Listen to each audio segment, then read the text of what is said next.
அவங்க You can start. You can start prayer sama-sama. அருட்பெரும் ஜோதி அருட்பெரும் ஜோதி தனிப்பெரும் கருணை அருட்பெரும் ஜோதி அருட்பெரும் ஜோதி அருட்பெரும் ஜோதி தனிப்பெருங்கருணை அருட்பெரும் ஜோதி எல்லாம் செயல் கூடும் என்னானை அம்பலத்தே எல்லாம் வல்லாண்டனையே ஏற்று இன்று வருமோ நாளைக்கே வருமோ அல்லது மற்றென்று வருமோ அறியேன் என் கோவே ஒன்றுமளவும் மாயையற்று வெளிக்குள் வெளிகடந்து சும்மா இருக்கும் சுகம் அருள் வலுத்த செலுங்கனி அகம்பழுத்த சிவஞான அமுதே முத்தி பொருள் பழுத்த அருட்பாவை எமக்களித்த தெய்வ மனப்பூவே என்றும் மருள் பழுத்த அடியேங்கள் மன இருளை அகற்ற வருமணியே மெய்மை தெருள் பழுத்த வடலூர் வாழ் ராமலிங்கனின் அருளை சிந்திப்பேனே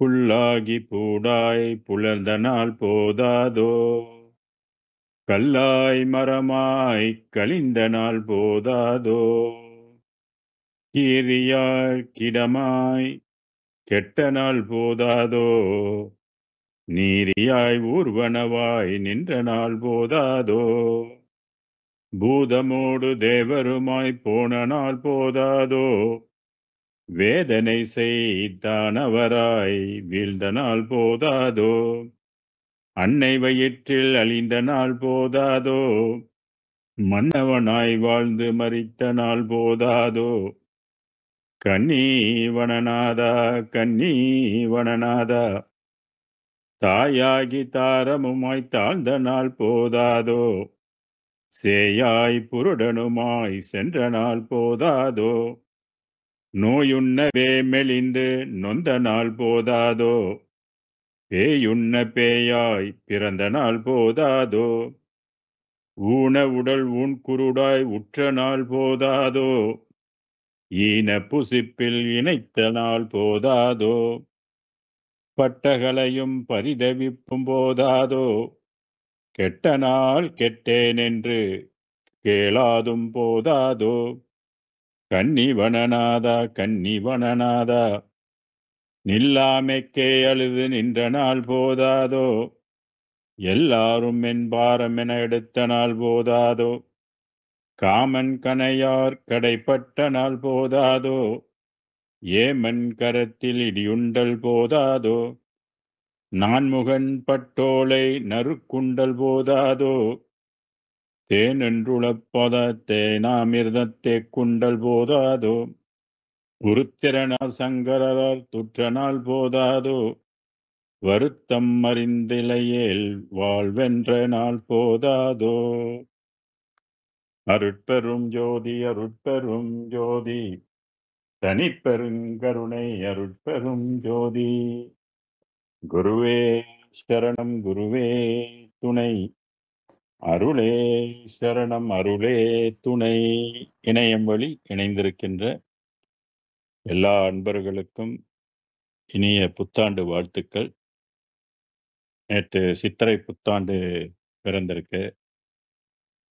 ஸோ இந்த புத்தாண்டு உங்களுக்கு எல்லா மகிழ்ச்சியும் எல்லா லாபகரமும் எல்லா ஆரோக்கியத்தையும் கொடுத்து உங்கள் வாழ்வு இனிமையாகவும் மகிழ்ச்சியாகவும் வாழ எல்லாம் வல்ல அருட்பெரும் ஜோதி ஆண்டவன் திருவடியை பணிந்து வேண்டிக் கொள்கின்றேன். எல்லோரும் இன்புற்று வாழவும். சில அன்பர்கள் கேள்வி கேட்டிருந்தீங்க. அந்த கேள்விக்குள்ள பதில் இன்றைக்கு நம்ம கொஞ்சம் பேசிட்டு அப்புறம் திருமுறைக்கு போவோம். அதாவது மனிதனாக பிறப்பதே ஒரு பெரும் பாக்கியம்னு சொல்லுவாங்க. ஆனா அந்த பாக்கியத்துக்குள்ள ஒரு சோகம் என்னன்னாக்க கர்ம வினையை அனுபவிக்கிறதுக்கு ஒரு பங்காகவும் அந்த வாழ்வு அமைந்து விடுகின்றது. மனித வாழ்வு என்றுமே பூலோகத்தில் வாழ்வதற்கு உரிய உடம்பு கிடையாது. அதை புரிஞ்சு கொள்ளணும். தினமும் இறப்பை சந்திக்கிறோம், இறப்பை பார்க்கிறோம், இறப்புக்கு போறோம், கேள்விப்படுறோம், டிவியில பார்க்கிறோம். இன்னும் உலகம் முழுவதும் அன்றாடம் பல ஆயிரக்கணக்கான பேர் இறந்து கொண்டு இருக்கிறாங்க. அதே நேரத்தில பல குழந்தைகளும் பிறந்து கொண்டு தான் இருக்கிறாங்க. இப்ப இறப்பு, பிறப்பு என்ற இதுக்கு உட்பட்டது தான் இந்த மனித வாழ்வு. நான் இதுக்கு வேற வழியே இல்லையா? இப்படிதான் இப்படியே ஓடிக்கிட்டே இருக்குமா? அப்படின்னாக்கா இல்ல. இதுல இன்னொரு உன்னத்துவம் இருக்குது. ஒரு மகத்துவம் இதுக்குள்ள இந்த வாழ்க்கைக்குள்ள ஒரு மகத்துவ ரகசியம் ஒண்ணு இருக்குது. மனிதனுக்கு மட்டுமே மரணமே வராத ஒரு வாழ்வுக்குரிய வாழ்வை பெறுவதற்கு உரிய ஒரு பாக்கியம். அதான் மனித பிறப்பு சிறப்புன்னு சொல்றதுக்கு இதுதான் சிறப்பு. நம்ப அந்த சிறப்பை தேடி போகாம வெறும் இந்த லௌகீக வாழ்க்கையே வாழ்ந்துகிட்டு, இந்த சுகத்திலே இருந்துகிட்டு இருந்தோமாக்க, அந்த வாழ்க்கை வந்து பயனற்றதாக போய்விடும். ஆக நம்ப வந்து தேட வேண்டியத தேடணும். பொருள் தேடுவதோடு அருளையும் தேட வேண்டும். ஏன் அருளை தேடணும்னாக்கா, அழகா சொன்னாங்க நம்ம முன்னோர்கள்லாம். "பொருள் இல்லார்க்கு இவ்வுலகம் இல்லை, அருள் இல்லார்க்கு அவ்வுலகம் இல்லைன்னா." அப்ப அங்கேயே அந்த சொல்லுல பாருங்க, "அவ்வுலகம், இவ்வுலகம்" அப்படின்னு சுட்டுச் சொல்லுன்னு சொல்லுவாங்க. சுட்டிக் காட்டுகின்ற சொல். உ. அப்ப இவ்வுலகம் என்பது பூலோகம். பூலோகத்துல நம்ப பெற்றிருக்கிற இந்த மனித சரீரம் வந்து சிறப்புக்குரிய மனித பிறப்பாக இருந்தாலும், அது எதுக்கு உரிய சிறப்பு கொண்டது இருக்குது அப்படின்னு கேட்டீங்கன்னாக்க, இந்த உயிரைப் பற்றி நாம் தெரிந்து கொள்வதற்கு ஒரு பாக்கியம் உண்டு. படைத்தவனைப் பற்றி அறிந்து கொள்வதற்கு ஒரு பாக்கியம் உண்டு. வேதங்களை எல்லாம் படித்து விண் உலக ரகசியங்களை எல்லாம் தெரிந்து கொள்வதற்கு ஒரு பாக்கியம் உண்டு. தர்மம் செய்வதற்கு ஒரு பாக்கியம் உண்டு. நமக்கு சந்ததிகளை பெற்றுக் கொள்வதற்கு ஒரு பாக்கியம் உண்டு. இதெல்லாம் வந்து மனிதனாக பிறந்தால் நாம் பெறுகின்ற ஒரு பாக்கியத்தில ஒரு முக்கியமானது வந்து வீடு பேறு அப்படின்ற ஒரு பாக்கியம். அததான் ஔவை சொன்னாங்க, "தர்மம், பொருள், காமம், வீடென நான்கும் உருவத்தாலாய பயன்." இந்த ஹியூமன் பாடி எடுத்தாக்க அதனுடைய பெனிஃபிஷியரி வந்து தர்மம், பொருள், காமம், வீடுன்னு சொன்னாங்க. வள்ளலார் என்ன சொன்னாரு? "மனிதனாக பிறந்தா நீ என்ன பண்ணலாம்? என்ன பெற்றுக்கொள்ளலாம்?" அப்படின்னாக்க, "சாகா கல்வி கற்றுக்கொள்ளலாம்ன்னு" சொன்னாரு. தத்துவங்களை எல்லாம் நிக்கிரகம் செய்யலாம்னாரு. கடவுள் நிலை அறிந்த அம்மையம் ஆதல்ன்னு சொன்னாரு. இப்படி உள்ள பெனிஃபிட் எல்லாம் வள்ளல் பெருமான் வந்து நமக்கு சொல்லிக் குடுத்திருக்கிறாரு. ஆக இந்த பயனை வந்து அடையணும். மனித குலம் இந்த பயனை வந்து அடையணும். அப்ப இந்த மனித வாழ்வு என்பது நிலையற்றது என்பத முதல்ல அந்த பாயிண்ட்ட நம்ம வந்து புரிஞ்சுக்கணும். காலத்துக்கு காலம், நேரத்துக்கு நேரம் நம்மளோட பாடி வந்து செல்ஸ் எல்லாம் செத்துக்கிட்டு தான் இருக்குது. ஏதோ வளர்சிதை மாற்றம். அதாவது மெட்டபாலிசம் என்று சொல்லக்கூடியதுல மீண்டும் மீண்டும் அந்த செல்ஸ்லாம் உருவாகிக் கொண்டு இருக்குது. இன்னொரு வகையில நம்ம சயின்டிஃபிக்கா பார்த்தாக்கா, body is dying and body is லிவிங்ன்னு. அந்த தத்துவத்துக்குள்ள இது இருக்குது. இந்த பாடி வந்து ஒளி உடம்பாக மாறி வேறொரு லோகத்துல, வேறொரு உலகத்துல வந்து வாழக்கூடிய ஒரு டெக்னிக் வந்து இருக்குது. அதை இதுவரையில நமக்கு வந்து விஞ்ஞானிகள் யாரும் நமக்கு இதெல்லாம் கத்துக் குடுக்கல.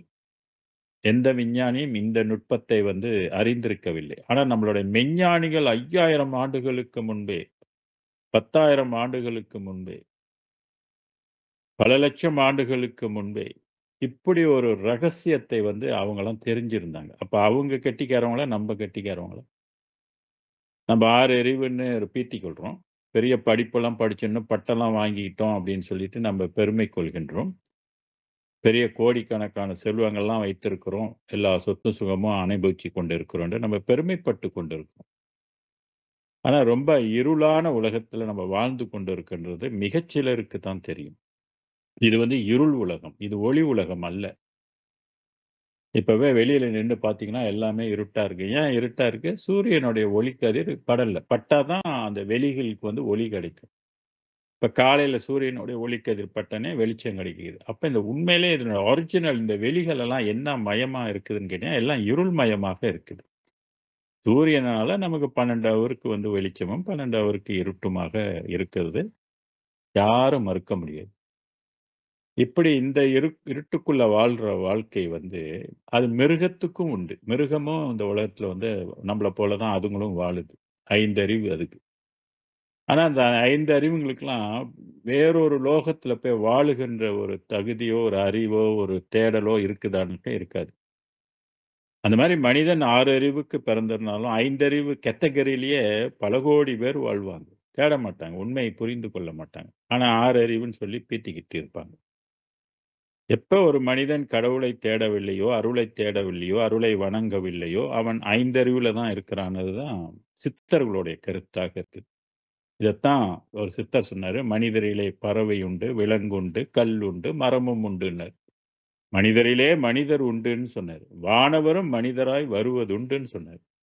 மனிதரிலே பிறப்பறுக்க வந்ததை அருமை என வகுத்தார் அப்படின்னு ஒரு சித்தருடைய பாடல் இது.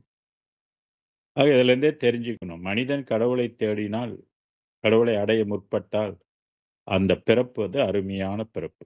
அந்த வகையிலே நம்மளுடைய முன்னோர்கள் எண்ணிலா கோடிக்கணக்கான பேரு இந்த விண்ணுலகத்துல பிறந்து மண்ணுலகத்தை அதாவது மண்ணுலகத்தில் பிறந்து எல்லாரும் விண்ணுலகத்தை வந்து அடைந்திருக்கிறாங்க. இந்த விண்ணுலகத்தை தான் நான் பல வெளிகளாகலாம் சொல்லியிருக்கிறேன். இதெல்லாம் சித்தர்கள், அ முனிவர்கள் நமக்கு கொடுத்த வெளி ரகசியங்கள்.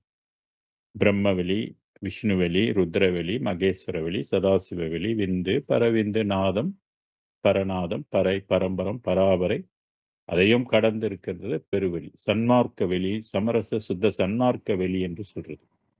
அதுல பெரும் சுகவெளியாகவும்லாம் இருக்குது. இப்படி வெளிகளை பற்றிலாம் ஒரு எடுகேஷன் இருக்கணும் நமக்கு. இந்த எடுகேஷன்லாம் நம்ம கொள்முதல் பண்ணணும்னாக்க, சித்தர்களுடைய ஞானங்களை எல்லாம் அலசி பார்க்கணும். ஆய்வு பண்ணணும். போய் படிக்கணும். சும்மா வீட்டிலேயே உட்கார்ந்துகிட்டு இருந்தா இதெல்லாம் ஒண்ணும் கதைக்கு ஆகாது. இந்த ரகசியங்கள்லாம் தெரியாது. பள்ளிக்கூடத்துலலாம் இதெல்லாம் யாரும் சொல்லிக் குடுக்க மாட்டாங்க. ஆக இந்த ரகசியம் வந்து தெரிந்து கொள்ளணும். அதுக்குரிய குரு அமையணும். அதுக்குரிய வேதங்களை எல்லாம் கற்று தெரிந்தா தான் பிறவியினுடைய ரகசியத்தை பற்றிலாம் தெரியும். இப்ப மண்ணுலகத்தில் பிறந்த ஒரு மனிதன் விண்ணுலகத்துல எப்படி போறாங்கனாக்கா, இந்த பூத உடம்ப தூக்கிட்டு போ முடியாது. பூத உடம்ப உட்டுட்டும் போ முடியாது. அப்ப மனிதன சரீரத்தை பத்தி படிக்கணும். இதுல அதனால தான் வள்ளல் பெருமான் பிண்ட விசாரணம் செய்யுங்கன்னு சொல்லுவாரு. அண்ட விசாரம் செய்யுங்க, பிண்ட விசாரம் செய்யுங்க. பிண்டம்னா உடம்பு. அப்ப பாடி வந்து படிக்கணும். அனாட்டமி படிக்கணும். பாடி வந்து எத்தன தத்துவம்னு. சயின்ஸ்லலாம் சொல்லப்படாத பல விஷயங்கள்லாம் வந்து மெஞ்ஞானிகள் நமக்கு கொடுத்திருக்கிறாங்க. பாடிய வந்து 60 தத்துவமாகவும், உள்ள கூடை வந்து 36 தத்துவமாக பிரித்து ஆக மொத்தம் 96 தரும். இது இந்த 96ஓட எக்ஸ்டென்ஷன் வந்து 4,48,500 தத்துவம் கொண்டது இந்த உடம்பு அப்படின்னு சொல்லியிருக்காங்க. கடவுள் ஏன் நமக்கு மனிதனுக்கு இந்த டிசைன் பண்ண ஒரு உடம்பை குடுத்திருக்கிறார்னாக்க, நம்மலாம் விண்ணுலகத்துல போய் வாழ்வதற்காக அவர் குடுத்திருக்கிறார். டிபார்ச்சர். இந்த பூமி வந்து அரைவல் அண்ட் டிபார்ச்சர். இப்ப நம்ம வந்து ஓரறிவிலிருந்து 6 அறிவுக்கு வந்துட்டோம். 6 அறிவுக்கு வந்தோனே அடுத்து டிபார்ச்சர் தான். வேற ஒரு லோகத்துல போய் ஒளி உலகத்துல வாழணும். அந்த ஒளி உலகங்கள் வந்து 1, 2 இல்லைங்க. பல கோடி உலகங்கள் வந்து இருக்குது. கணக்கில் அடங்காத உலகங்கள், கணக்கில் அடங்காத வெளிகள் இருக்குது. அந்த வெளிகள்லயே வந்து ஒரு முக்கியமான வெளி 19ஆம் நூற்றாண்டுல சொல்லப்பட்ட ஒரு வெளி ஒன்று. 19ஆம் நூற்றாண்டுக்கு முன்பு சொல்லப்பட்டது. After Vallalar and before Vallalar. BANAAV. BVAV. Before Vallalar, after Vallalar. Before Vallalar என்று சொல்லப்பட்டது வந்து நம்மளுடைய சித்தர்கள் எல்லாம் வந்து சித்தாந்தம் நெறிகளை கொண்டும், வேதாந்த நெறிகளை கொண்டும் அவங்க வந்து பராபரை உலகத்தை வந்து ஒளி உடம்பு பெற்றிருக்கிறாங்க. இந்த உடம்பை ஒளியாக அவங்க கன்வெர்ட் பண்ணியிருக்கிறாங்க. அதற்குரிய எனர்ஜி சிஸ்டத்த வந்து அவங்க தெரிஞ்சிருக்காங்க. அதுக்குரிய சாஃப்ட்வேர் எங்க இருக்குது அப்படின்றதெல்லாம் கண்டுபிடிச்சு, அது மூலாதாரத்துல இருக்குது உயிரு. அந்த உயிரை வந்து வசப்படுத்துனாங்க. வசப்படுத்தி அமுதம் உண்டு அவங்கலாம் உடம்பை வந்து ஒளியாக கன்வெர்ட் பண்ணி போய் சேர்ந்துட்டாங்க. இது ஒரு கலை. இதுதான் சாகா கலை அப்படின்னு சொல்றது. இப்ப 19ஆம் நூற்றாண்ட வள்ளலார் வந்து அந்த பழைய சிஸ்டம் கடைப்பிடித்தாரா அப்படின்னா, அந்த பழைய மெத்தட் வந்து அவர் கடைப்பிடிக்கல. இவருக்கு வந்து அதை விட அப்பாற்பட்ட ஒரு ஒளி இவரை வந்து மர்ஜ் பண்ணுச்சு. அதுதான் அருட்ஜோதி தெய்வம் என்னை ஆண்டு கொண்ட தெய்வம். அதுவே வந்து இவரை ஆண்டு கொண்டது. கருவிலே கலந்து கொண்டதுன்னு சொல்லுவார். அப்புறம் 9 வயசுல கலந்து கொண்டது அப்படின்றதுக்கு பாடல்கள்ல சொல்றாரு. அப்புறம் பாதி இரவுல ஒரு நாள் வந்து இறைவன் கலந்து கொண்டான். அப்புறம் நினைச்ச போதெல்லாம் வந்து கலந்து கொண்டான் அப்படின்னு சொல்றாரு. இப்படி அந்த மாரி ஜோதி வந்து உள்ளத்துல கலந்து கொண்டுருச்சுன்னா, அது என்ன செஞ்சிரும்னா, இந்த உடம்பை வந்து ஒளியாக மாத்திரும். இப்ப நம்ம சாப்பிட்ட உணவெல்லாம் வந்து உடம்பா மாத்துது இல்லையா? அது ஒரு சிஸ்டம் தானே! அதே மாரி ஒளி கலந்தோனே அதுக்கிட்ட ஒரு சிஸ்டம் இருக்குது. அந்த சிஸ்டம் வந்து இந்த தோல் உடம்பை வந்து இறைச்சி உடம்பு, நரம்பு, கிரம்பு எல்லாத்தையும் ஒளியாக மாத்தக்கூடிய ஒரு டேலண்ட் வந்து அந்த ஒளிக்கு வந்து உண்டு. மும்மலத்தை எல்லாம் அறுத்துரும். திரைமறைப்ப எல்லாம் தீர்த்திடும். ஆணவம், கண்மம், மாயையெல்லாம் போக்கும்.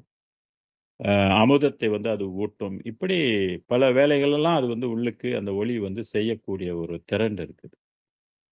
ஒரு உயிர் வந்து கருப்பைக்குள்ள போனோனே, இந்த உலகத்துல வாழ்வதற்கு என்னென்னலாம் தேவைன்றத 10 மாசத்துல உருவாக்கி கொடுப்பது போல, ஒரு 12 மாதங்கள்ல வந்து இது 12 வருடங்கள்ல வந்து ஒரு மனிதன் வந்து ஒளி உடம்பை பெற்று விண்ணுலகத்துல போய் நித்திய வாழ்வு பெறலாம் என்பதுதான் இந்த பாடம், இந்த ரகசியம். மரணமில்லா பெருவாழ்வுக்குரிய ரகசியம் இது. ஸோ இதனை தான் வந்து வள்ளல் பெருமான் வந்து மரணமில்லா பெருவாழ்வு, மரணமில்லா பெருவாழ்வு என்றெல்லாம் சொல்லிக்கிட்டு இருக்கிறாரு. ஏன்னா எந்த இடத்துல போய் வாழ்ந்தாலும், அந்த இடத்துக்கு வந்து மரணம் என்பதை யாரும் தடுக்க முடியாது.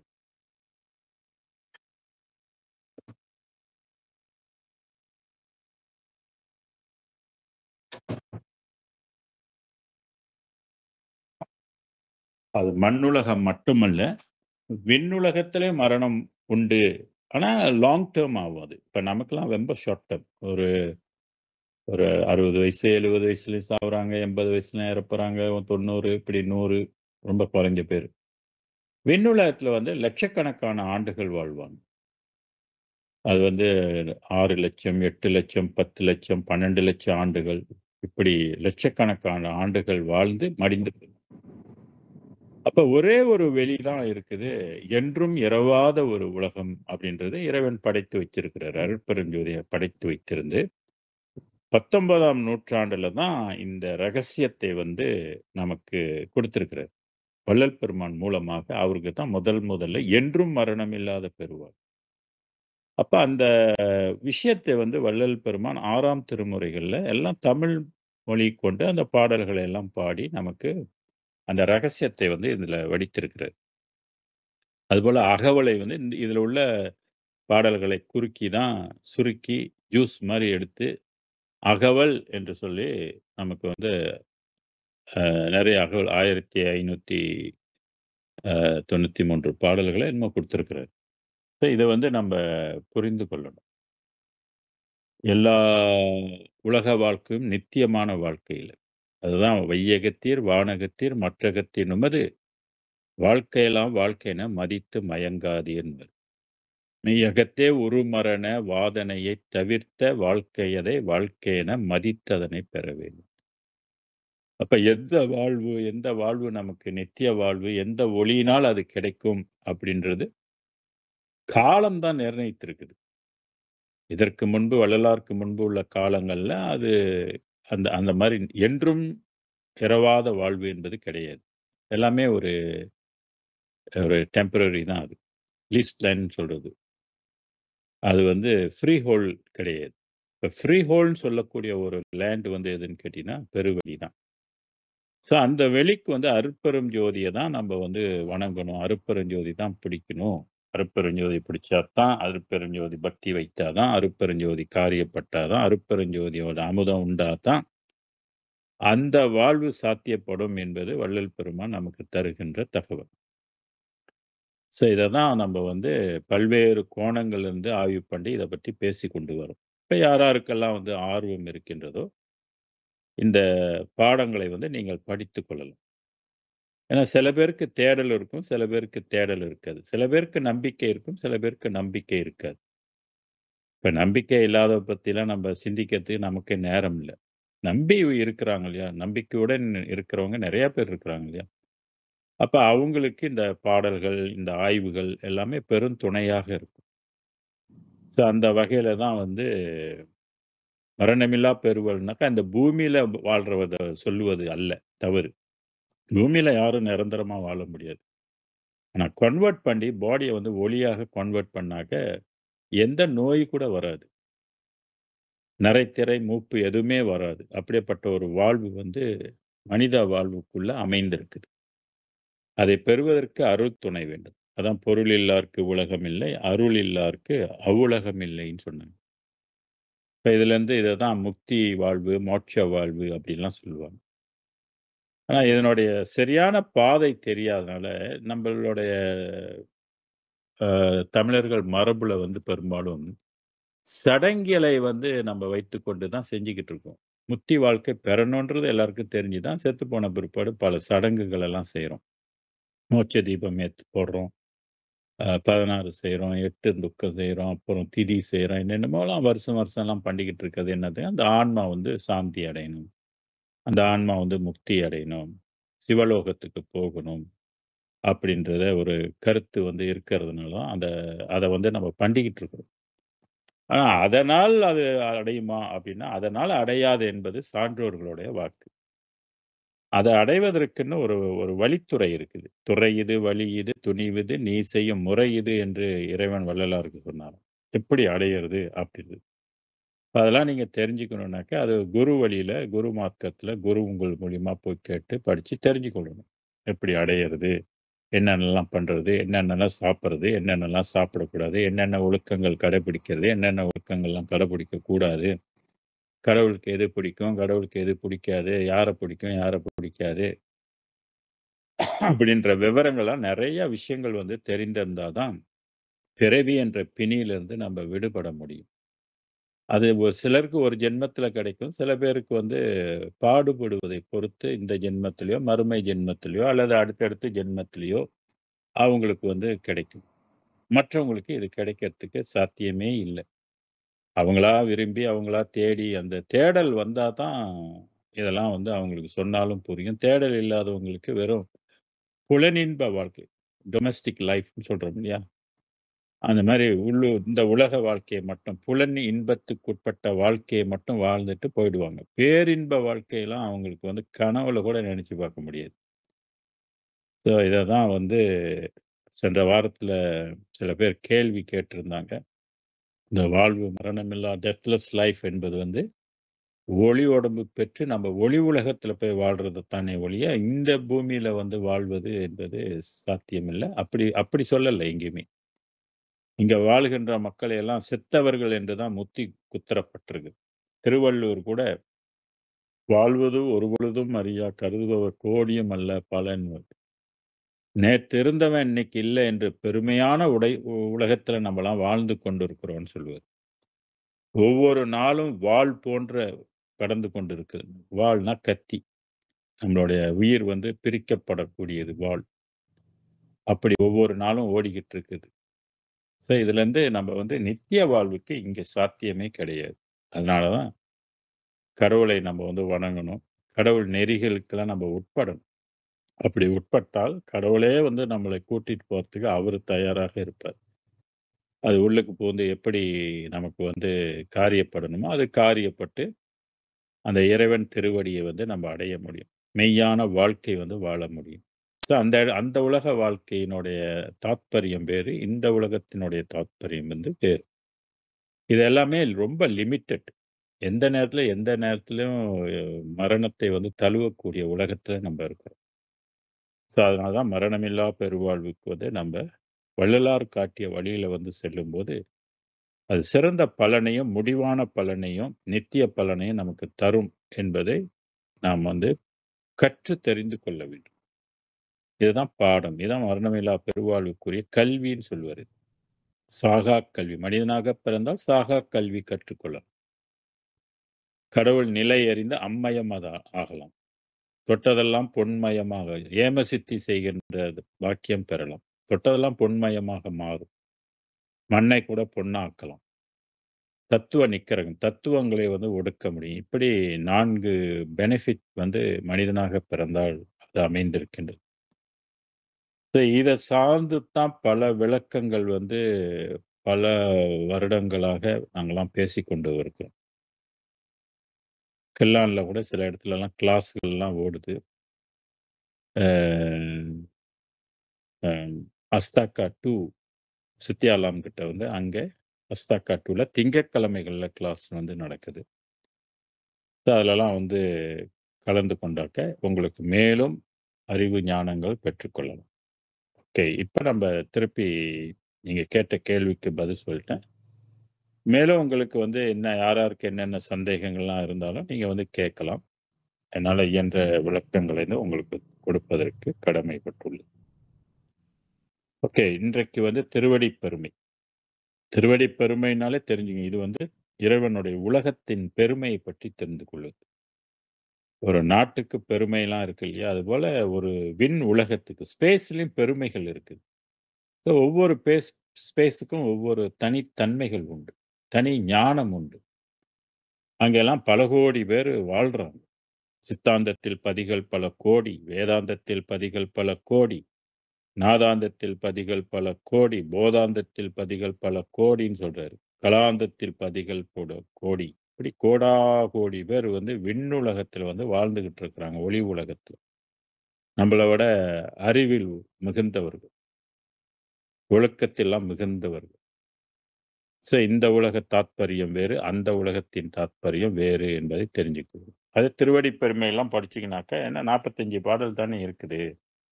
இந்த 45 பாடலுக்குள்ள பல ரகசியங்களை வள்ளல் பெருமான் ஸ்பேஸ் ரகசியங்கள் எல்லாம் நமக்கு சொல்லியிருக்கு. இதெல்லாம் விஞ்ஞானிகள் நமக்கு எந்த பாடலும் இதெல்லாம் குடுக்கல. விஞ்ஞானிகள்னால் கண்டுபிடிக்க முடியாத உலகம் இதெல்லாம்.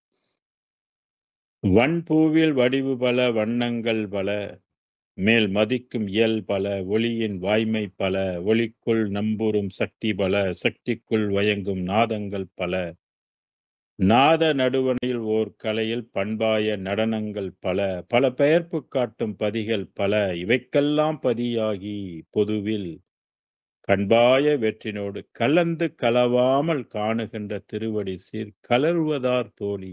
யார் சொல்ல முடியும்னு கேட்கிறார். "வன்பூவில் வடிவு பல."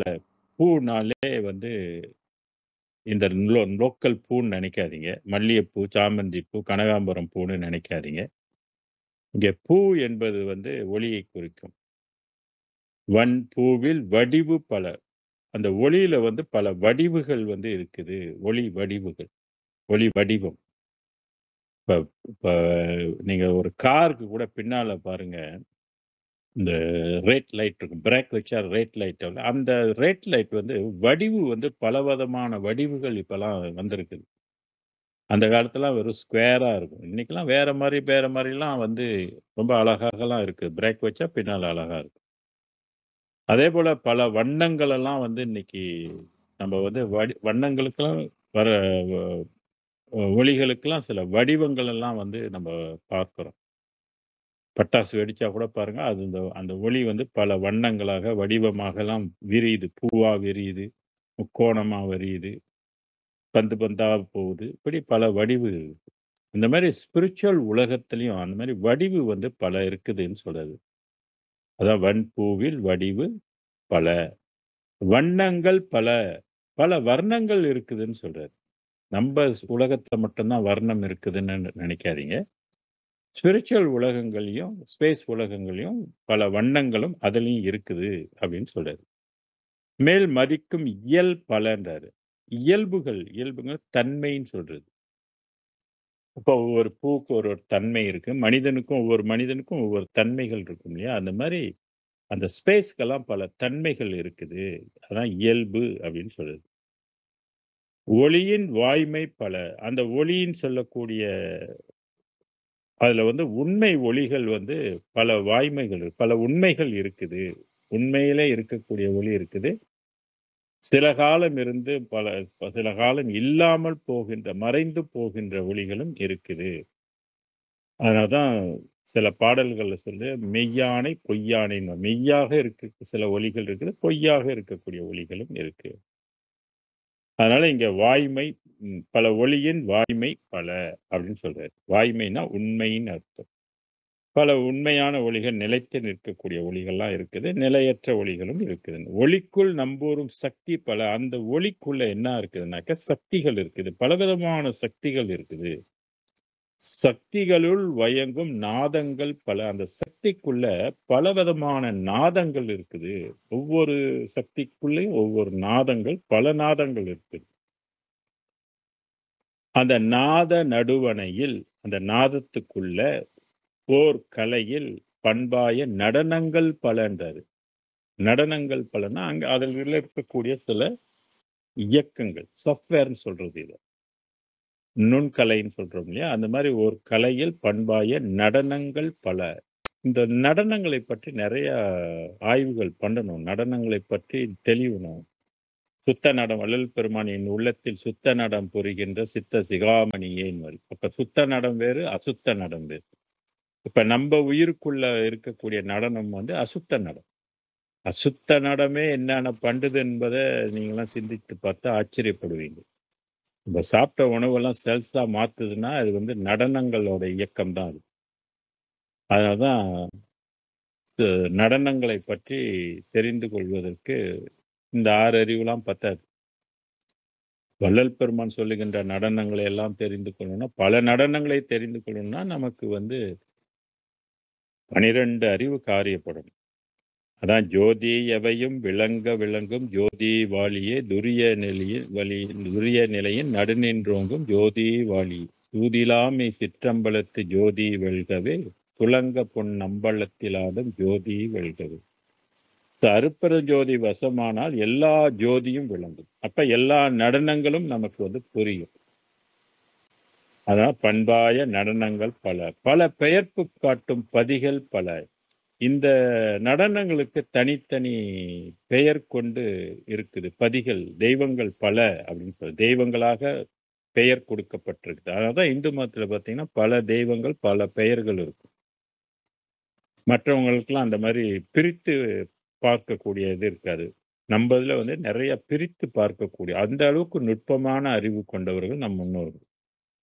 அதனாலதான் இங்க வந்து பல பெயர்ப்பு காட்டும் பதிகள் பல. பதினாலே இறை சக்தி, இறைகள், தெய்வங்கள் அப்படின்னு சொல்லுது.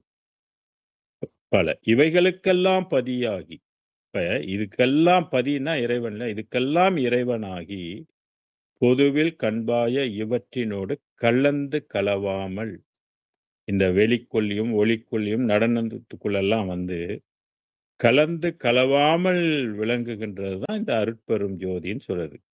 காணுகின்ற திருவடி சீர் கலருவதால். கலருதல் என்பது எடுத்துக் கூறுவது, சொல்வது. யார் சொல்ல முடியும்? இவ்வளோ நுட்பமான ஒரு விஷயத்தை வந்து இதுவரையில சொல்வதற்கு வந்து ஆள் இல்ல. அருட்பெருஞ்சோதியை பற்றி இந்த உலகத்துல சொல்வதற்கு விண்ணுலகத்திலும் ஆள் இல்ல, மண்ணுலகத்திலும் ஆள் இல்ல. இப்பதான் நமக்கே தெரியுது. இந்த கடவுளுடைய துணை கொண்டு தான் வள்ளல் பெருமான் வந்து மரணமில்லா பெருவாழ்வு பெற்றாரு. இந்த நடனத்தின் துணை கொண்டு தான் அவருடைய உடம்பெல்லாம் ஒளிமயமாக மாறினது. அகவல்ல படிக்கிறீங்களா? "தோளெல்லாம் குலைந்திட சூழ் நரம்பனைத்தும் நெக்கு நெக்கில் என்பெல்லாம் நெருகிட, மூளையெல்லாம் மலர்ந்திட, உடலெல்லாம் அமுதம் ஊற்றெடுத்து ஓடி நிறைந்திடலாம்" படிக்கிறீங்க இல்லையா? அந்த அந்த சிஸ்டம் செயல்படுவதற்கு இந்த நடனங்கள் வந்து முக்கிய காரணமாக இருக்கு. அதுதான் சிவ நடம், அருள் நடம், பொது நடம், திரு நடம், தெய்வ நடம், பரம நடம், இப்படி பல பெயர்ப்புகள்ல வந்து அது சொல்லப்பட்டிருக்கு. இதெல்லாம் வந்து வள்ளல் பெருமான் கண்டார். அவருடைய கண்ணுக்கு கிடைத்தது, அவருடைய கருத்துக்கள்லாம் எட்டியது. அதுக்குள்ள இருக்க எல்லா செயல் திறன்களை எல்லாம் வள்ளல் பெருமானுக்கு அத்துப்படி. நமக்கு என்னதான் அத்துப்படி? நம்ம உயிர்ல உள்ளதே நமக்கு வந்து இவ்வளவு சொல்லிக் குடுத்து தெரிய வேண்டியது இருக்கு. அப்படி இருந்தும் நம்ம உடம்பை நம்மனால் பாதுகாத்துக் கொள்ள முடியவில்லை. பல உணவுகள் மூலமாகவே உடம்பை கெடுத்துக் கொள்கின்றோம். சீக்கிரம் அழித்துக் கொள்கின்றோம். அந்த மாரி கெட்டு போறதுக்காகவா இறைவன் படைத்தான்னாக்க, அருளைப் பெறுவதற்காக படைத்தான். கெட்டுப் போவதற்கு முன்பாகவே நீ அருளைப் பெற முயற்சி பண்ணு. முதுமை வருவதற்கு முன்பே நீ அருளைப் பெற முயற்சி பண்ணு. இறைவனைத் தேடு அப்படின்றது நமக்கு வந்து கட்டளை இது. அததான் திருமூல இவரு பட்டினத்தார் ஒரு பாடல்ல சொன்னார். "கல்லா பிழையும், கருதா பிழையும், கசிதுருகி நில்லா பிழையும், நினையா பிழையும், நாமத்தை சொல்லா பிழையும், துதியா பிழையும், தொழா பிழையும், எல்லா பிழையும் பொறுத்தருள்வாய்னர். கல்லாமல் இருப்பதே பிழையினர். பிறப்ப ஒழிக்கணுன்றத கருதாமல் இருப்பதே அதுவும் ஒரு பிழைதான். எல்லாம் குற்றம். இந்த மாரி பல குற்றங்களை நாம் செய்துவிட்டு பெரிய குற்றவாளியாக மனித ஜனனம் எடுத்திருக்கிறோம் வந்து. அதெல்லாம் வந்து தெரிந்து கொள்ளணும். பல குற்றங்கள் பதிவு நம்மளோட உயிர்ல வந்து இருக்கு. அதுக்கேற்ற மாரி வினைகள் வந்து நமக்கு ஊட்டும். யாரும் தப்பிக்க முடியாது. எப்பேர்ப்பட்ட வல்லவனாக இருந்தாலும், சாதாரண இந்த உலக வாழ்க்கையே நம்பி வாழும்போது, கர்ம வினைகள் நலமாக இருந்தால், நன்மையாக இருந்தால், நன்மைகள்லாம் அடுத்து அனுபவிப்பாங்க. அது பெரிய இன்பம்லாம் அனுபவிக்க முடியாது. எல்லாம் இந்த 5 இன்பத்துக்கு உட்பட்டு தான் அத அணிய முடியும். ஆனால் அந்த பதிவுகளை எல்லாம் வந்து ஒழிக்கும். பதிவுகளை எல்லாம் அழிக்கக்கூடிய தன்மை வந்து மனிதனுக்கு இருக்காது. அது அருள் துணை கொண்டு தான் டெலீட் பண்ண முடியும். அப்பதான் வினைகள் எல்லாம் அற்றுப்போகும். வினைகள் அற்றுப்போனா தான் பிறப்பை ஒழிக்க முடியும். இல்லன்னா அது சுத்தி சுத்தி நம்ம மீண்டும் பிறவி எடுத்துக்கொண்டே வரும்.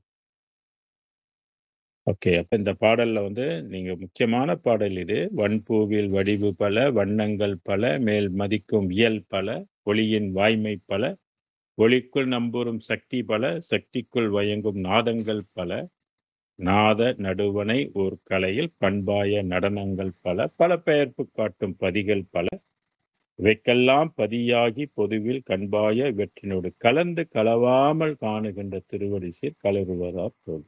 அதனால தான் தனி உலகம்னு வள்ளலார் சொல்லுவார். தனித்திருன்னு சொல்லுவார். சரி அடுத்த பாடலுக்கு போவோமே. "ஓங்கிய ஐம்பூ இவைக்குள் ஒன்றின் ஒன்று திண்மை உற்றன."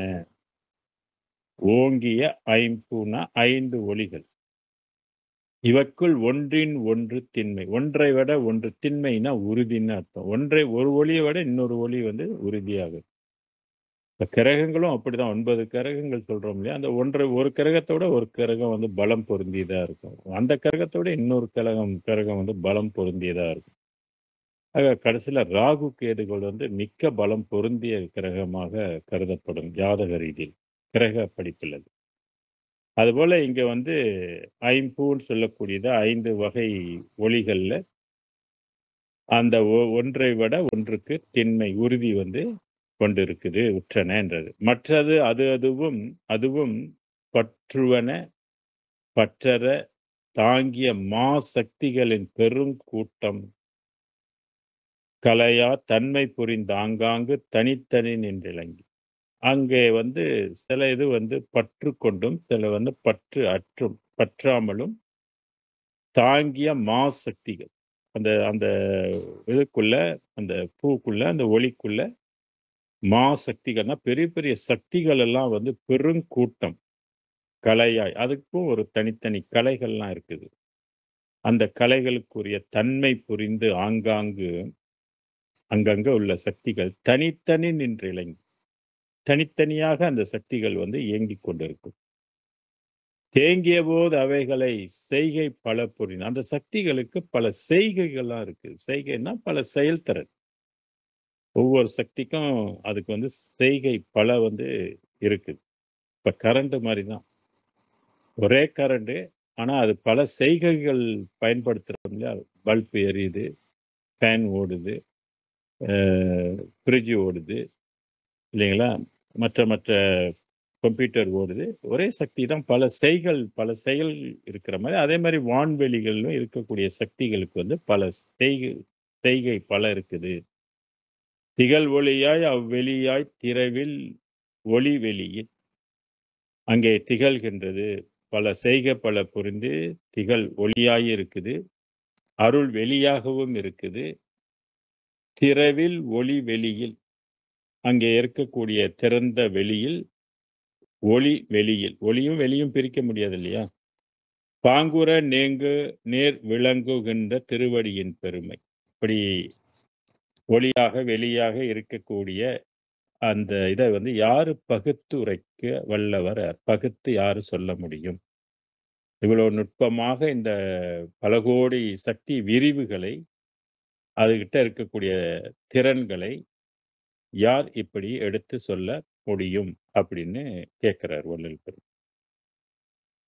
அடுத்தது விரிந்திடும் ஐங்கருவினின் விடய சக்தி அனந்தம் விதம் முகங்கொண்டு இலக அவை விகித விகற்பமாகி பிரிந்திடும் மான் இலக்கணங்கள் பல கோடி பிரியா பெரும் சக்தி இலக்கணங்கள் பற்பல கோடிகளாய் விரிந்திடும் ஐங்கருவினில் 5 கரு முக்கியமான மூலக்கருன்னு சொல்றது இது. அந்த ஒரு கருவுக்கும் ஒவ்வொரு சக்திகள் இருக்குது. அதான் விரிந்திடும் ஐங்கருவினிலே அப்படின்னு சொல்றாரு. முதல் சக்தி, 2வது சக்தி, 3வது சக்தி, 4வது சக்தி, 5வது சக்தியாக இருக்கும். அல்லது முதல் கரு, 2வது கரு, 3வது கரு, 4வது கரு அந்த மாதிரி. விடய சக்திகள் அப்படின்னா விடயம்னாக்க 5 புலன்களுக்குரிய சக்திகளாகவும் அனந்த விதமும் கொண்டு அந்த 5 இதையும் கடந்து விடய சக்தியையும் கடந்து அனந்த விதம் முகம் கொண்டு அதாவது அணைந்த வகைகளாக அணைந்த பிரிவுகளாக கொண்டு விளங்க அவை விகிதம் விகற்பமாகி அது விரிந்தும் குறுகியும் விகற்பம் என்பது பரவி சிலது குன்றியும் பரவியும் அந்த சக்திகள் இருக்கும் அப்படின்னு சொல்றாரு. அந்த வெளிகள்ல மான் இலக்கணங்கள் உயர்ந்த இலக்கணங்கள் கொண்டு இருக்கும். அதுல சில இலக்கணங்கள் பிரிந்திடும் மான் இலக்கணங்கள்ன்றார். இலக்கணம் என்பது இலக்கியம் சார்ந்த கருத்துக்கள், பாடல்கள், ஞானங்கள் இதெல்லாம் ஞான இலக்கணங்கள், ஞான இலக்கியங்கள்னு சொல்றோம். அது ஒரு காலத்தில் இருந்து ஒரு காலத்தில் பிரிந்து போய்விடும் அப்படின்னு சொல்றாரு. அந்த வெளிகள்ல இருக்கிற ஞானம் பிரிந்து போய்விடும். இப்ப நம்மளுடைய முன்னாள் 5வது பிரதமர்ன்னு சொல்றாங்களே படாவி அவரு நேற்று தானே இன்னைக்கு அடக்கம் பண்ணியிருக்கிறாங்க இல்லையா? காலம் சென்று விட்டார் இல்லையா? அவர் பல ஆண்டாக மறதி என்ற ஒரு நோயில இருந்ததாக ரேடியோலலாம், டிவிலலாம் சொன்னாங்க. அந்த மாரி ஒரு ஸ்டேட்மெண்ட் அவருக்கு அந்த மாரி சொந்த வீட்ல உள்ள உறுப்பினர்கள் கூட அவருக்கு தெரியாமலே இருந்தது. நிமென்ஷியான்னு சொல்லுவாங்க அது. டிமென்ஷியான்னு மறதி நோய் என்று. அப்ப என்னென்னலாம் கற்றிருந்தாரோ, என்னென்னலாம் ஞாபகத்துல இருந்ததோ, அதெல்லாம் முற்றிலும் அது இரேஸ் ஆயிடும். அழிந்திடும். நினைவு இல்லாமல் போய்விடும். அதுபோல இந்த வான்வெளிகள்ல இருக்கக்கூடிய இலக்கணங்களும் நீங்க நினைக்கிற மாரி எல்லாம் இருக்காது. திருமறைகள்லாம் இது இவ்வளோ காலம் நமக்கு கிடைத்திருக்கிற திருமறைகள்லாம் இருக்கு இல்லையா? அதாவது ரிக்கு வேதம், யஜுர் வேதம், சாம வேதங்கள் தந்த இலக்கணங்கள், நம்மளுடைய ரிஷிமாலர்கள் தந்த இலக்கணங்கள், திருக்குறளாக இருக்கட்டும், திருமந்திரமாக இருக்கட்டும், திருப்புகழாக இருக்கட்டும், மாணிக்கவாசகர் எழுதிய நூல்களாக இருக்கட்டும், எந்த சித்தர்கள் எழுதிய 10 அறிவு கொண்டு எழுதப்பட்ட எந்த இலக்கணங்களாக இருந்தாலும் பல கோடி இருக்குது. அவையெல்லாம் பிரிந்திடும் அப்படின்னு சொல்றாரு. அப்பன்னா அந்த வெளிகள்ல இருந்து அந்த ஞானம் நிலைத்திருக்குமா? அப்படின்னா நிலைத்திருக்காது. நீங்க நினைக்கிற மாரி ஏட்டுல மட்டும் தான் ஞானம் இருக்குன்னு நினைக்காதீங்க. ஸ்பேஸ்ல தான் ஞானமே இருக்குது என்று சிவவாக்கியருடைய பாடல்ல சொல்றாரு. ஞானம் எங்க இருக்குன்னு தேடி அதை பெற முயற்சி பண்ணுங்கறாரு. ஆக பிரிந்திடுமான் இலக்கணங்கள் பல கோடி பிரியா பெரும் சக்தி இலக்கணங்கள் பற்பல கோடிகளாய் இப்படி இலக்கணங்கள் கொண்டு இருக்கின்ற அந்த ஞானம் பிரியாதது பற்பல கோடின்றார். 1, 2ல பற்பல கோடின்றார். முதல்ல சொன்னது பல கோடி, பிரியக்கூடியது பல கோடி. இது பற்பல கோடி ஞானம் இருக்குதுன்றார். எங்க? சமரச சன்மார்க்க வெளியில அந்த மாரி இருக்குது. அவ்ளோ ஞானங்கள் இருக்குது. வள்ளலார் நமக்கு என்ன ஒரு 3000 தாங்க குடுத்திருக்கிறாரு பாடலு. இன்னும் பற்பல கோடி இருக்குது. பிற்காலத்துல அதெல்லாம் இறக்கி விட போறாங்க. இறக்கி சொல்லப் போறாங்க. உலகத்துக்கு காட்டப் போறாங்க. இது 1வது முதல்ல குடுத்த இந்த 3000 பாடலுக்குள்ளத படிச்சாலே ஆட்டம் கண்டு போகுது. சமய மதத்தெல்லாம் போட்டு சாத்துன்னு சாத்துறாரு. எல்லாம் பொய்ன்னு சொல்றாரு. அதில் போகாதன்னு கண்டிக்கிறாரு. சுத்த சன்மார்க்கத்த பிடித்துக் கொள்ளுங்கள்ன்றாரு. காலம் நமக்கு கொடுக்கின்ற தகவல் இது. இத நான் சொல்லப்போனா என்கிட்ட கோவிச்சுக்கிறாங்க. என்கிட்ட கோவிச்சு என்ன பண்றது? இப்ப இயற்கைய கோவிச்சுக்குங்க. இப்ப வெளிய கோவிச்சுக்குங்க. என்கிட்ட கோவிச்சு என்ன பண்றது? இருக்கிறத சொல்றது தானே எங்களுடைய வேல. போதிக்கிறது தானே எங்களுடைய என்ன இறைவன் என்ன குடுத்திருக்காரோ வேதத்துல அத போதிப்போம். இப்ப குர்ஆன்ல என்ன சொல்லப்பட்டிருக்கோ போதகர்கள் அத போதிப்பாங்க. அது இறைவன் தந்தது, இறைவன் தந்த ஞானம்னு பெருமை பேசிக்கொண்டு போதிப்பாங்க. அவங்கள என்ன பண்ண முடியும்? அது மாரி பைபிள்லயும் அப்படித்தான். எல்லா வேத நூல்கள்லயும் என்ன இருக்குதோ அத போதிப்பாங்க. அதுல உள்ளது. சொல்றவங்கள போய் பகைச்சுக் கொள்ளக்கூடாது. அது முட்டாள்தனம். ஆக இங்க சொல்றாரு பாருங்க. "பிரியா பெரும் சக்தி இலக்கணங்கள் பற்பல கோடி" அ இப்ப கிடைச்சிருக்கிறது ஒரு 3000 பாடல் தான் கிடைச்சிருக்குது. 6ஆம் திருமுறை. அது 1 to 5 எழுதினது. அதுல ஒரு 3000 இருக்குது. மொத்தம் ஒரு 6000 பாடல்கள். அந்த முதல்ல சொன்ன 3000 வேண்டான்ட்டாரு. இந்த இது வந்து வள்ளலாருக்கு கிடைத்த கடைசி கட்டத்துல அவருக்கு அறிவு அண்டண்டங்கள் எல்லாம் கடந்து போக கிடைத்த பற்பல கோடி ஞானம் இருக்குது அப்படின்றது வள்ளல் பெருமான் இங்கே நமக்கு இந்த தகவலை குடுக்குறாரு. எப்ப இதெல்லாம் எடுக்கிறது? எப்ப இதெல்லாம் கிடைக்கும்? அப்படின்னா, காலம் தான் இதுக்கு பதில் சொல்லும். அடுத்தடுத்து யாரு சுத்த சன்மார்க்கிகளா ஆகின்றார்களோ, ஒளிநிலை பெற்று உடம்பெல்லாம் ஒளியாக மாகி 12 அறிவு இயங்குகின்றதோ, அப்ப அந்த வெளிகள்ல இருக்கின்ற ஞானத்தை வந்து நமக்கு வந்து குடுப்பாங்க. இப்ப வள்ளலார் குடுத்திருக்கிறாரு. அந்த மாரி அடுத்தடுத்து குடுப்பாங்க. இப்ப சித்தர்கள் எல்லாம் வந்து பராபர வெளியிலிருந்து அகஸ்தியர் 2,00,000 பாடல் குடுக்கலையா? அருணகிரிநாதர் 16,000 பாடல் குடுக்கலையா? திருமூலர் 8,000 பாடல்கள் குடுக்கலையா? திருக்குறள் வந்து பஞ்சரத்னம் 500 குடுக்கலையா? ஞான வெட்டியில திருவள்ளுவர் 1,500 பாடல் குடுக்கலையா? திருக்குறள் வந்து 1,330 குறள் குடுக்கலையா? இந்த மாரி பட்டினத்தார் குடுக்கலையா? பத்தர்கரியார் குடுக்கலையா? பதஞ்சலியார் குடுக்கலையா? யாரும் குடுக்கல. எல்லாரும் குடுத்திருக்கிறாங்க. எல்லாம் கூட்டி கழிச்சா எல்லாம் கோடிக்கணக்கான வேதங்கள் நமக்கு வந்து இருக்குது. படிக்க தான் நேரம் இல்ல, படிக்க தான் ஆள் இல்ல, படிச்சு குடுக்க தான் ஆள் இல்ல. எல்லாம் சிலைய பார்த்து கும்பிட்டுக்கிட்டு படிக்கிறத விட்டு தொலைச்சுட்டோம் நம்ம. எவ்வளோ பொக்கிஷங்களை எல்லாம் நம்மளோட இனம், தமிழ் இனம் இழந்து போச்சு. ரொம்ப ரொம்ப வேதனையான விஷயம் இது. இதையாவது இந்த வேதத்தையாவது படிச்சு ஈடுகட்டி வருவீர்கள் சொல்லுவார் வள்ளல் பெருமான். இழந்ததெல்லாம் போச்சுனாலும் பரவால்ல. இதையாவது புடிச்சு ஈடுகட்டி வாங்க அப்படின்னு நமக்கு சொல்லுவாரு. ஆக இத நம்ம ரொம்ப முக்கியமான ஒரு தலைப்புல தான் இந்த 1:1:4:6ல தான் எல்லா வேதங்களும் வந்து நிலைத்து நிக்காது. அந்த அந்த ஞானங்கள் எல்லாம் வந்து நிலைத்து வான்வெளியில நம்ம புத்தம் போட்டு லைப்ரரியில வச்சிருக்கலாம். பெரிய பெரிய இதுலலாம் வச்சிருக்கலாம். ஆனா, அந்த வான்வெளியில அது வந்து போயிடும். நிலைத்து நிக்காது.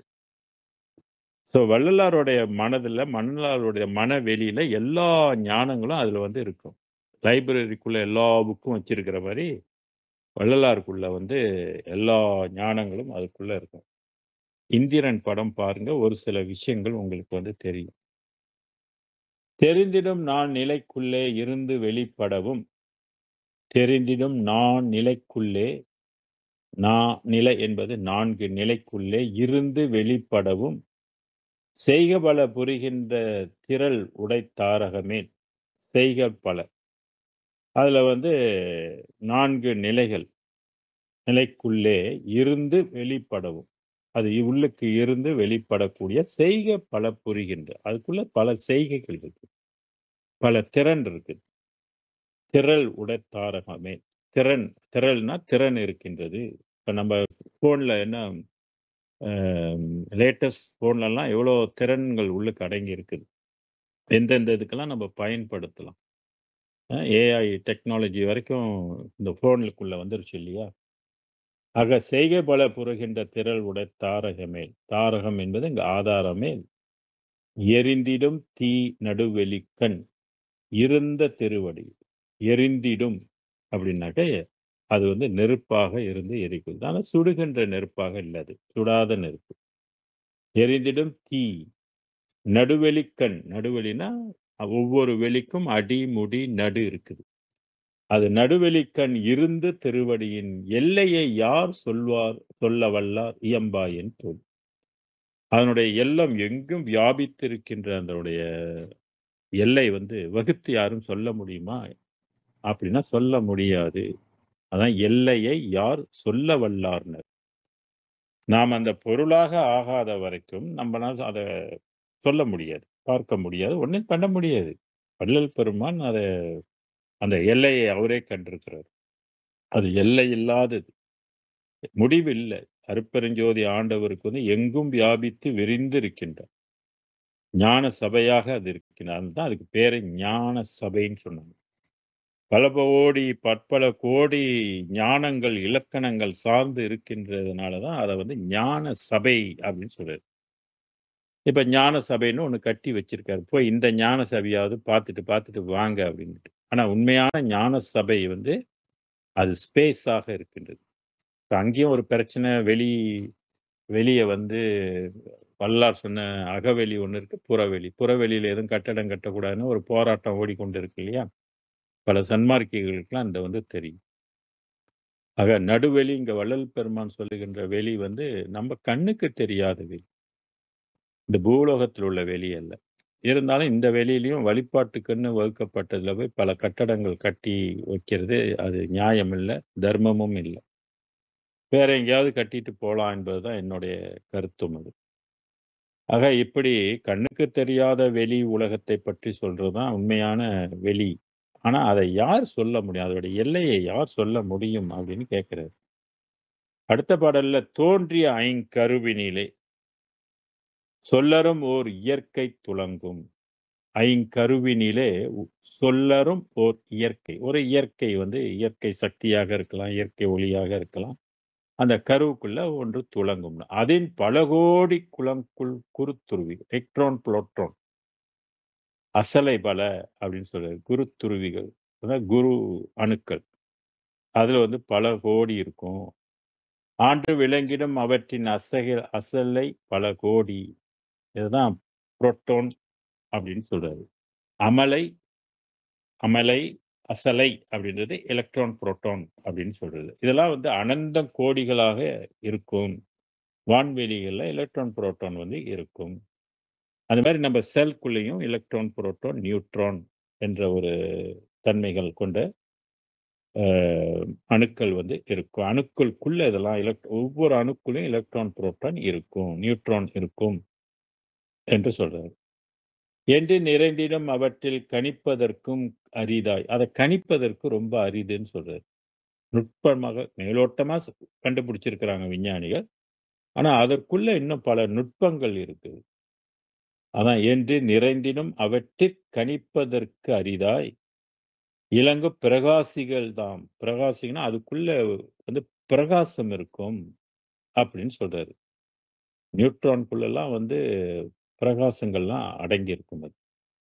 இருந்தனேன்னாரு. மற்றிவற்றிற்கு ஊன்றிய தாரக சக்தி. இதுக்கெல்லாம் ஒரு ஆதாரமாக ஒரு சக்தி ஒன்று இயங்கும். அந்த சக்தியின் நடுவே உற்ற திருவடி பெருமை உரைப்பவர் யார் தோழி? இப்படி மேலோட்டமாக நம்ம எடுத்துட்டாக்க எலக்ட்ரான், புரோட்டான், நியூட்ரான் அது வந்து பல கோடிகளாக இருக்கும். அதுக்குள்ள ஒரு சக்தி இருக்கும். அந்த சக்திக்குள்ள ஒரு பிரகாசம் இருக்கும். அந்த பிரகாசத்துக்குள்ள தான் அருட்பெருஞ்சோதி ஆண்டவர் வந்து இருப்பாரு. அந்த திருவடியை யார் சொல்ல முடியும்? அதை சொல்வதற்கு யாருக்கு ஞானம் இருக்குது? அப்படின்னு கேட்கிறாரு. அந்த அளவுக்கு வந்து சொல்லக்கூடிய விஞ்ஞானிகள் இன்னைக்கு யாராவது இருக்கிறாங்களா? அப்படின்னா இல்ல. உறைந்திடும் ஐங்கருவினிலே உருவ சக்தி விகற்பம். இந்த ஐங்கருவுக்குள்ள உருவ சக்திகள் வந்து இருக்கும். உண்ணுதற்கும், உணர்வதற்கும் ஒண்ணா. அதை வந்து நம்ம நினைப்பதற்கும், உணர்வதற்கும் முடியுமான்னா, உணர முடியாது அப்படின்னு சொல்றாரு.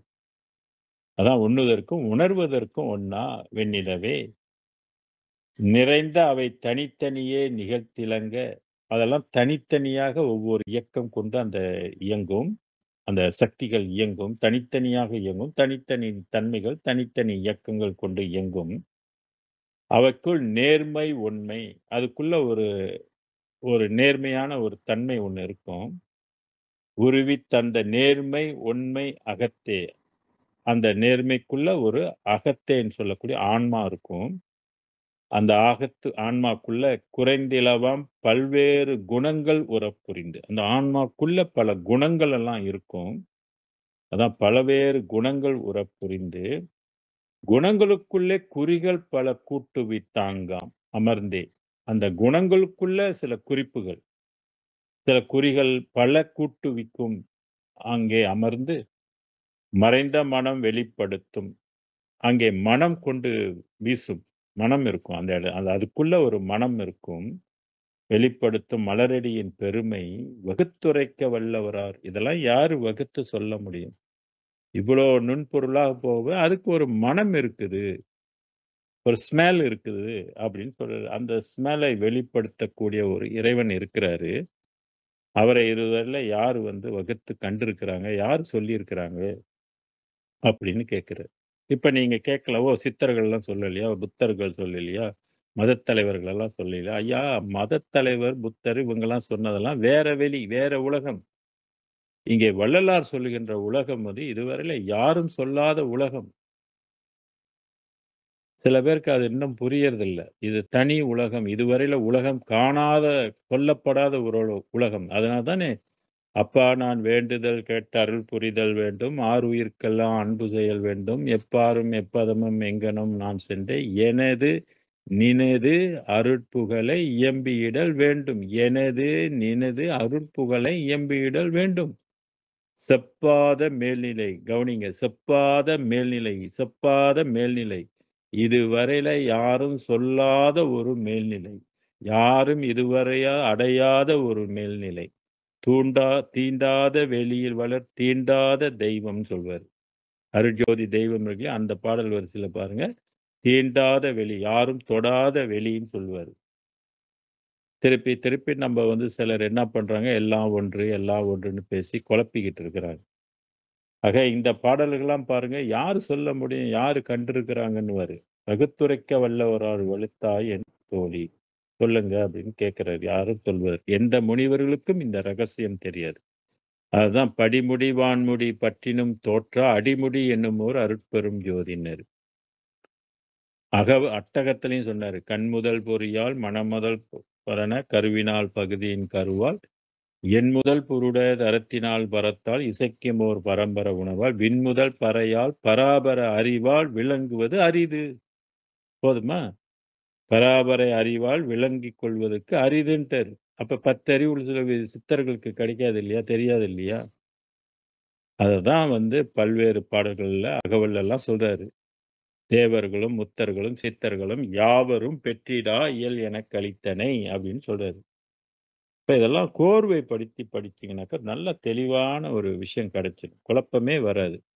நம்ப குழம்பி தொலைஞ்சாலும் பரவாயில்லங்க. அடுத்த தலைமுறையும் குழப்பக்கூடாது இல்லையா? அடுத்த தலைமுறை வந்து அது பேன்னு முழிச்சுக்கிட்டு பண்ணிக்கிட்டு இருக்கும் இல்லையா? இப்ப நம்ப இப்பயே ஒரு முடிவு எடுத்தரணுமே. தெளிவான ஒரு இதை வகுத்து வைத்தா, பிற்காலத்துல வர சன்னதிகள் அத கடைபிடிச்சு போம்போது, அவங்களுக்கு வந்து நேரம் மிச்சம் பண்ரும். போட்டு மண்டைய உருட்டிக்க வேண்டியதில்ல. தப்பான வழியில கை வைக்க வேண்டியதில்ல. பிரிந்து போக இலக்கணங்கள புடிச்சுக்கிட்டு, இவன் பக்தி செலுத்திக்கிட்டு, உரு ஏத்திக்கிட்டு இருக்கல்ல, என்ன நன்மை? அதெல்லாம் நம்ம யார் சொல்லணும்? நம்ம தானே சொல்லணும். சொல்லி கேட்கலன்னா, நம்ம என்ன செய்ய முடியும்? தலையெழுத்துட்டு போ வேண்டியதுதான். அடுத்த ஒரு ஜென்மம் இருந்தா பார்ப்போம். உனக்கு அறிவு வந்தா நீ படிச்சு தெரிஞ்சுக்க. உனக்கு வாய்ப்பு இருந்தா, ஏதாவது குரு மூலியமா கேட்டு தெரிஞ்சுக்க. அப்படி கிடைச்சு தெரிஞ்சா பரவால்ல. இல்லன்னா என்ன செய்ய முடியும்? இருக்கிற ஜென்மத்த நம்ம பயன்படுத்திக் கொள்ள வேண்டும். அதனால தான் இங்கே வந்து அவர் வந்து வகுத்து சொல்லும்பொழுது, இந்த குணங்கள் வந்து வேறு வேறாக இருக்குது. பல குறிப்புகள் கொண்டு அதை செயல்படுத்துது. அதனுடைய மனம் இருக்குது. அத வந்து சொல்வதற்கு இதுவரையில பகுத்துரைக்க வல்லவரார் அப்படின்னு கேட்கிறாரு. பகுத்து சொல்ல முடியாது. ஆக இந்த பாடல்கள வந்து நம்ப இன்றைக்கு வந்து இதோட நம்ப நிறுத்திக் கொண்டு, அடுத்த பாடல்கள் வரும்போது நம்ப அடுத்த பாடல்களுக்குள்ள போய் விளக்கத்த நம்ம தெரிஞ்சுக்குவோம். இன்னும் அடுத்தடுத்து கொஞ்சம் பாடல் தான் இருக்குது. இது வந்து மொத்தம் 45 பாடல்கள் இருக்கு. 45 பாடல்களுக்குள்ள நம்ம அடுத்த வாரத்துல நிறைவு செய்வோம் அத. அதுவரைக்கும் நீங்களும் வந்து ஓய்வு இருக்கும்போதெல்லாம் படிங்க. மீண்டும் மீண்டும் படிங்க. தொடர்ந்து படித்துக்கிட்டே இருக்கணும். 6ஆம் திருமுறை எப்போதும் கை வச்சுக்கிட்டே இருக்கணும் அத. சிந்திச்சுக்கிட்டே இருக்கணும். ஒவ்வொரு பாடல எடுத்து நீங்க ஆய்வு பண்ணி, என்னதான் சொல்லியிருக்கு அப்படின்றத நீங்க பாக் படிச்சா தான் நமக்கு ஓரளவுக்கு புரியும். அனுபவ ரீதியில நம்ம உணர முடியலனாலும், படிச்சு இப்படிலாம் இருக்குன்றத தெரிந்து கொள்வதற்கு எந்த தடையும் இல்ல. முயற்சி தான் வேணும். முயற்சி எடுத்தால் நம்ம நிச்சயமா அதை தெரிந்து கொள்ளலாம். அருட்பெரும் ஜோதி அருட்பெரும் ஜோதி தனிப்பெருங்கருணை அருட்பெரும் ஜோதி கொல்லா நெறியே குவலயமெல்லாம் ஓங்குக எல்லா உயிர்களும் இன்புற்று வாழ்க வள்ளல் மலரடி வாழ்க வாழ்க. சர்க்குருநாதா சர்க்குருநாதா சன்மார்க்க சங்கம் தலைக்க அருள்தாதா.